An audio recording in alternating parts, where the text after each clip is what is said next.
As you can tell, we are very passionate and we're very serious about this issue. These letters represent real people.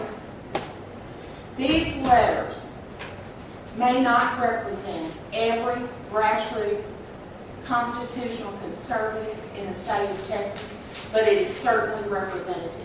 Many of the signatures in here, such as mine, are signatures of leaders of organizations that represent hundreds and even thousands of other members of those organizations.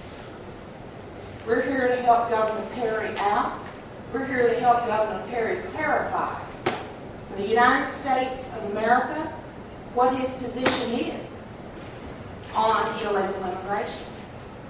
Make no mistake, Governor Perry was beaten up quite a bit in the last debate. Some of his opponents running for president have brought out some of his vague positions on illegal immigration. For example, we agree with Governor Perry that this was an emergency item for the regular session, and he again brought it up in the special session. So we agree with him that anti-sanctuary cities is an important issue, and we support him on that.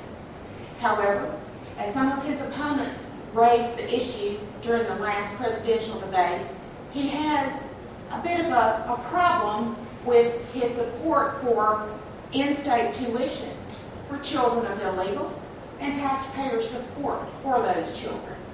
So we believe that it is now time for Governor Perry to put a fine point on where he really stands, because a majority of American citizens do not support amnesty.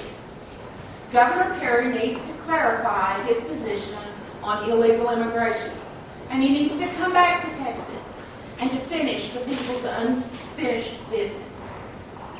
And we're asking him to do that. This should be no surprise to Governor Perry. We met with him on January 28th in his office, and we told Governor Perry that we were, in essence, leading a white horse in, got it saddled up for him. All he needs to do is jump on it. He needs to come back and save the state of Texas from the game playing that went on in the Texas House and the Senate. We know that they had a deal. They had a deal to pass it in the House in the regular session, and then to pass it in the Senate in the special session, because that gives political cover. Some of those members had no intention of that legislation ever getting to the governor's desk. And we're really clear on who led the charge. And as we go into the legislative election cycle, we're going to continue to talk about this issue.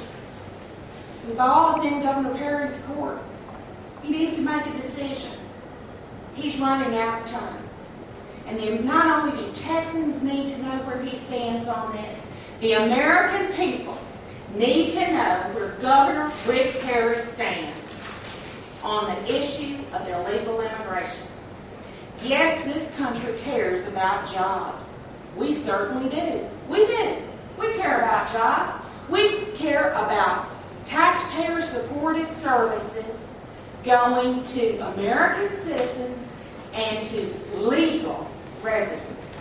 We care about jobs going to American citizens and to legal residents. Let me be really clear here. All of us support legal immigration. We absolutely do.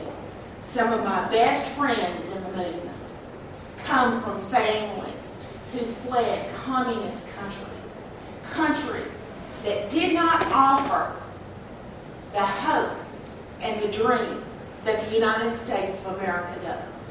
We are still a shining city on the hill, but our elected officials need to understand that we're tired of lip service, and we really care about going beyond the sound bites, because you know what?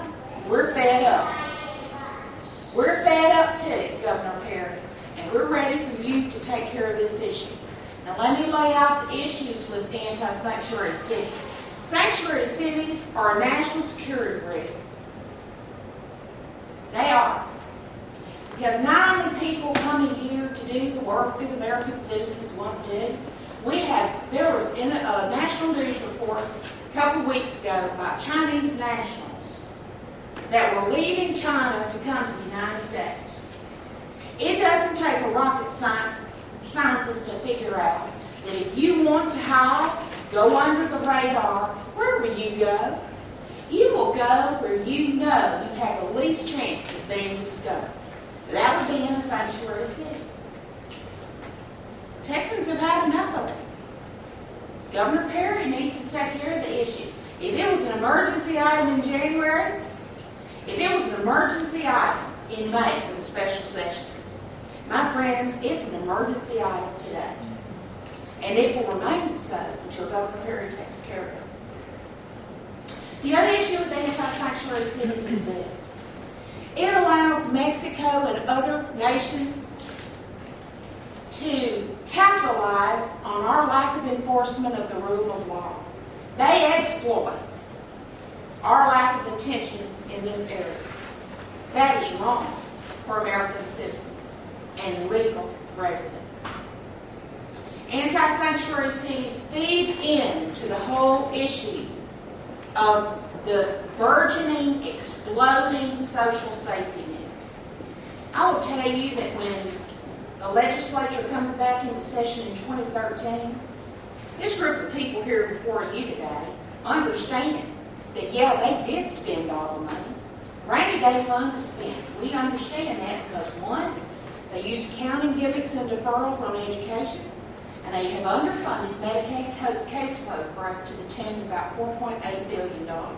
You add those two items together, the education deferrals and the underfunding of Medicaid, it comes to $7.1 billion. We didn't have that much money in the rainy day fund after they paid the bills for 2011. So when politicians say they didn't spend all the money, we know they did. They just didn't spend it today, but they're planning on spending it when they pay the bills in 2013. And this whole issue of taxpayer-supported services, make no mistake about it, we want those taxpayer-supported services to go in health care to the most indigent among us who are American citizens and legal residents. We do not want social services cut for American citizens and legal residents. But when you have the stage being set in our country for continued economic contraction, shall we say, we don't believe the economy is going to turn around anytime soon. And we think that the Texas Legislature is going to have some very difficult decisions to make. And we don't want Texans who are citizens and legal residents to be cut while some of our gutless elected officials forget about them in order to be politically correct where the subject of illegal immigration is concerned. So we support Governor Perry's position on anti-sanctuary cities, and we're here today to help him clarify his position. We're going to deliver these letters to his office today, and we're going to find a way today to get word to his campaign. And we're trying to help him clarify his position, and he's got plenty of time to do it before the debate on Thursday and before CPAC this weekend. Thank you so much for coming, and we'll be glad to answer some questions.